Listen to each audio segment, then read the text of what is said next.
Weekly feed.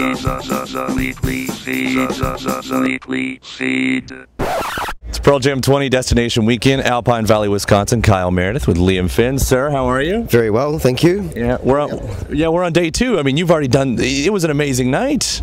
It was a phenomenal night. Yeah, I had a blast. The whole day actually was, even with the rain, really intense, and something was brewing. And then when all the bands on the main stage just were amazing. It was one of my favourite Pearl Jam shows I've ever seen, that's for sure. I think it goes hands down. For those who don't know, what we've got here is a couple B stages. I don't mean to call you a B artist. We have the B stages. I'm happy to be a B artist at PJ20. It's right. good company, yeah. And so there's a lot of collaborations. You went up on the main stage last night. One thing I thought was interesting is you kicked off your set yesterday, your own set, with Habit. Yeah. Well, I always kind of start my show with a improvised jam thing where I loop my guitar and get on the drums, and in a way it's a bit of a warm-up, get my shoulders going, but I sort of thought it was appropriate to play my favourite Pearl Jam riffs as the crowd would know it. They might be people out there who've never heard anything I've done, so that's pretty ballsy though, to play the band's song at the band's festival. I thought it was a tribute. I saw it as a tribute, but I'm going to try another one today. I haven't figured out what riff though. Yeah. Any suggestions? Yeah, I have no clue. Does Tremor Christ work? That's a cool one. I don't know if that's a warm-up thing though, right? Yeah, it could be a bit mellow. It's quite suspenseful though, so I'll have a think about it.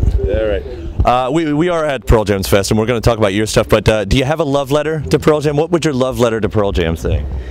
Because you've got history. Yeah, I got long history. Well, I guess my love letter would be pretty short, sweet, and simple. That they've been so good to me in more ways than just emotionally and mentally. Yeah. And we'll leave it open-ended like that, so you dirty people at home think what you will. Sincerely, Liam Finn. Love you. Long time. The new record, FOMO? Yeah. Is that right? So it's an acronym. Acronym for fear of missing out, yeah. And can you, what's that about? I guess FOMO is just that little bit of anxiety you feel when, I think everyone feels it, to be honest. It's sort of a current headspace of the entire planet with Facebook and Twitter, and you're constantly bombarded with what you're missing out on.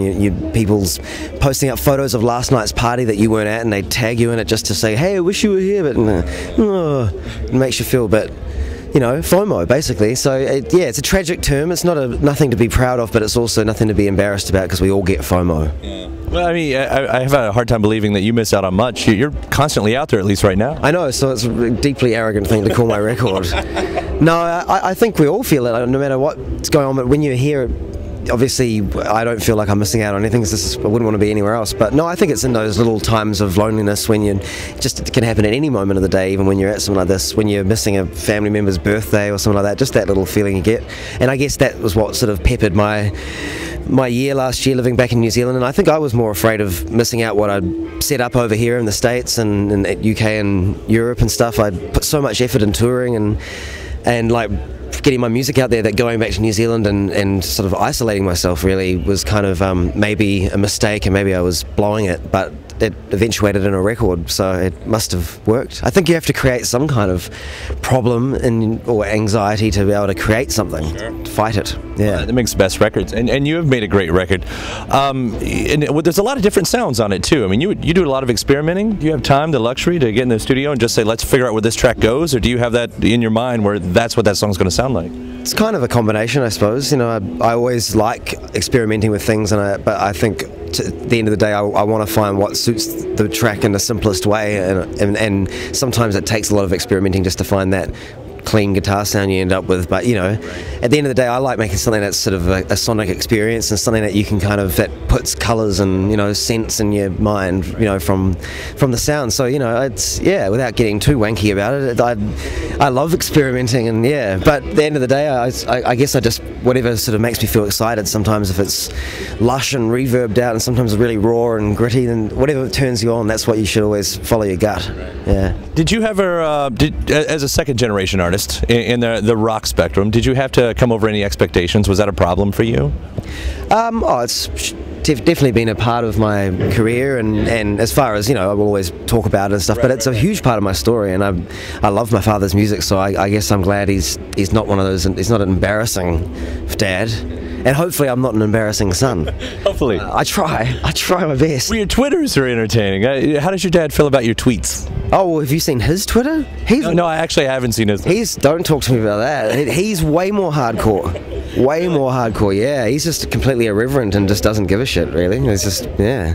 I love following actually the hurricane tweets that you had going on there too. So. Oh, right. It's a big challenge, you know? I was trying to get home to New York and see my girlfriend who I hadn't seen in 6 weeks, and then all of a sudden Irene comes along and cancels my flight. Bitch.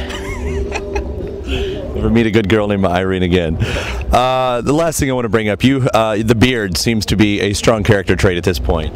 It's a lot of grooming. Yeah. Not much grooming, just that I think it's the opposite of grooming, I thought, beard. It's just like, I'm lazy, I can't be bothered shaving. And so I got a beard, and luckily my girl likes it. So that's pretty much, that's up to her. It seems like it's become a bit of a character in itself at this point. Yeah, it's definitely got a voice of its own sometimes, and I can't be, held responsible for some things that might come out of it. It's a good excuse, really. I think then the question would be, you have those questions where you say to an artist, do you have any advice for an aspiring musician? Do you have any advice for an aspiring beard grower? Yeah, don't use shampoo. No. Because it dries it out and makes it feel all stringy, and people complain about it, how gross that sort of beard feels. But mine's lovely and soft, if I do say so myself. And I think it's the natural oils. I wash my face, obviously. I'm not that gross, but let the natural oils treat it.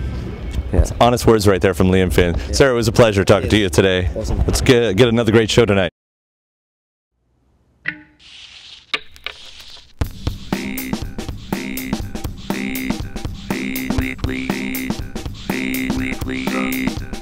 Weekly feed.